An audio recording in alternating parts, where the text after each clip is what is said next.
Ilang general at tauhan ng Philippine National Police ang posibleng kasuhan ng paglabag sa firearms law kaugnay sa ilang nawawalang high-powered firearms. Ang ilan sa mga armas sa NPA raw napunta. Mula sa Camp Crame, may ulat on the spot si Ian Cruz. Ian? Yes, Rafi, ilang general at mga tauhan nga ng PNP ang kakasuhan ng CIDG sa Ombudsman kaugnay sa nawawalang 1,004 na AK-47 at armored rifles. Ito, Rafi, ang inihayag ni CIDG Director Benjamin Magalong nang humarap na ito sa isang pulong balitan kanina na makausap ng GMA News. Sinabi ni Magalong na kabilang sa mga maaaring makasuhan sa paglabag sa firearms law ang mga general na sina Gil Meneses, Napoleon Estillas, Raul Petrasanta, Reggie Catiis at ang retired general nga na si Tomas Rentoy. Si Meneses ay dating hepe ng Civil Security Group. Nasa ilalim naman ito ang Firearms and Explosives Office na dating pinamunuan itong sina Petrasanta at Estillas. Sa firearms licensing naman, ang dating hinawakan itong si General Catiis. Ang PNP SOSYA na may control sa security agencies, ang hinawakan naman itong si Rentoy.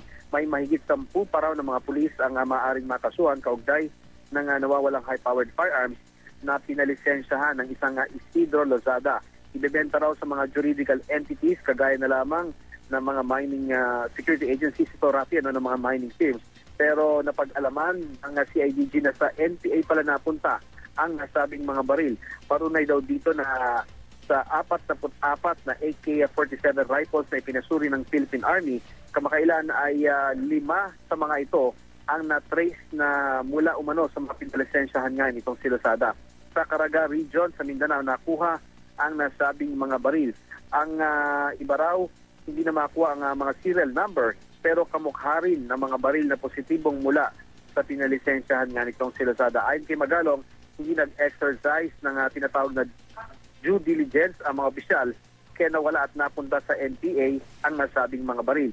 Napatid na sa Butuan City sa Agusan del Norte ang delivery point itong si Lozada. Hindi naman na binanggit kung anong command ng NPA ang nakinabang sa mga baril. Rafi, nakausap ko sa telepono itong si Director Napoleon Estillas at sinabi nga niya sa atin na noong June 1 pa raw siya nagretiro sa PNP. Ayon kay Estillas, fabricated ang mga inaakus sa kanila. 3 taon na raw siyang wala sa Fed at hindi raw dumaan sa kanya ang mga papel na pinalisensya nitong si Lozada.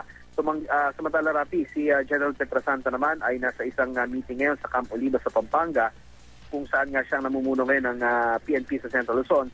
Hindi naman sumasagot sa ating tawag at mga text si General Meneses at out of reach naman ang telepono nitong si General Reggie Catiis na ngayon nakatalaga sa controller ng PNP. Rafi? Maraming salamat, Ian Cruz.